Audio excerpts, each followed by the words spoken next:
আগামীর নতুন বাংলাদেশ বিনির্মাণে সকলে ঐক্যবদ্ধ হয়ে কাজ করার লক্ষ্যে কুমিল্লা চান্দিনার ১২ নং বরকড়ি ইউনিয়ন ১ নং ওয়ার্ড ইউনিয়ন বিএনপির সহযোগী অঙ্গ সংগঠনের উদ্যোগে জিয়াউর রহমান এবং খালেদা জিয়ার রুহের মাগফেরাত কামনা করে দোয়া ও মিলাদ মাহফিল অনুষ্ঠিত হয়েছে।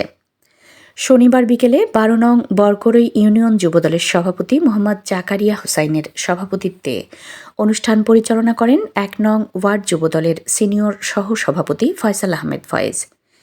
এ সময় সংক্ষিপ্ত বক্তব্য রাখেন কুমিল্লা উত্তর জেলার কৃষক দলের সদস্য মুকুল পাটোয়ারি। ১ নং ওয়ার্ড বিএনপির সভাপতি মোহাম্মদ ইসাহাক মিয়া, আব্দুল মালেক, কৃষক দলের সদস্য মোহাম্মদ আব্দুর রাজ্জাক, যুব দলের সভাপতি মোহাম্মদ কাউসার, সাংগঠনিক সম্পাদক মোহাম্মদ সুমন। এছাড়াও আরও উপস্থিত ছিলেন আনোয়ার, নুরুল ইসলাম, ইব্রাহিম, সোহাগ, এমরান, জাফর, মোতালেব, জসিম, আক্তার, আব্দুল কায়ুম, দেলোয়ার, আবু ইউসুফ, উজ্জ্বল, বাবু, ইকবাল, কাউসার হামিদ, আব্দুর রাজ্জাক, সুমন, আশিক মজুমদার, আব্দুল মালেক, মাওলানা কামরুল ইসলাম প্রমুখ। বক্তারা বলেন, আমরা বাংলাদেশ জাতীয়তাবাদের আদর্শে বিশ্বাসী। আপনারা সকলেই ঐক্যবদ্ধ হয়ে দলের জন্য কাজ করুন, দল আপনাকে মূল্যায়ন করবে। দোয়া পরিচালনা করেন মাওলানা বদিউল আলম। এই সময় মরহুমা বেগম খালেদা জিয়ার রুহের মাগফিরাত কামনা করা হয় এবং দেশ ও জাতির কল্যাণ কামনায় বিশেষ মোনাজাত করা হয়।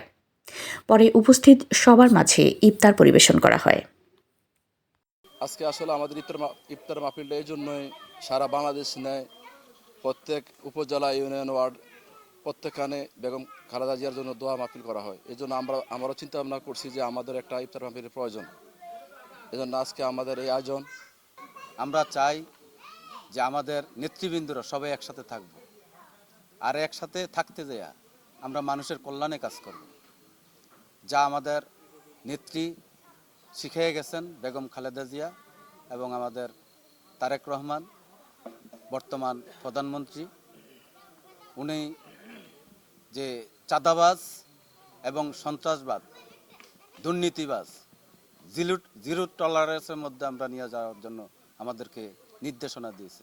বিএনপি করার উদ্দেশ্য শুধু এতটুকুই যে শেখ হাসিনার যে বিগত দিনগুলা মানুষ তিলে তিলে মরছে, আমরা এই মানুষকে সুন্দর একটা ভালো অবস্থানে নিয়ে আসার জন্য আমাদের উদ্দেশ্য এটা, যেন আমরা এই দেশকে সম্পূর্ণ মাদক মুক্ত করতে পারি এবং সন্ত্রাস মুক্ত করতে পারি।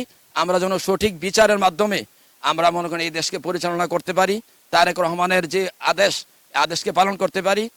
দেশনেত্রী বেগম খালেদা জিয়ার রুহের মাগফিরাত কামনা করে আজকের এই আয়োজন করা হয়েছে এবং দেশনায়ক তারেক রহমান সাহেবের বলিষ্ঠ নেতৃত্বে যেন এই 5টি বছর বাংলাদেশ জাতীয়তাবাদী দল বিএনপি বাংলাদেশকে সুন্দরভাবে সুচারুভাবে চালাতে পারে, এই দোয়ায় আজকের এই দোয়ার আয়োজন করা হয়েছে।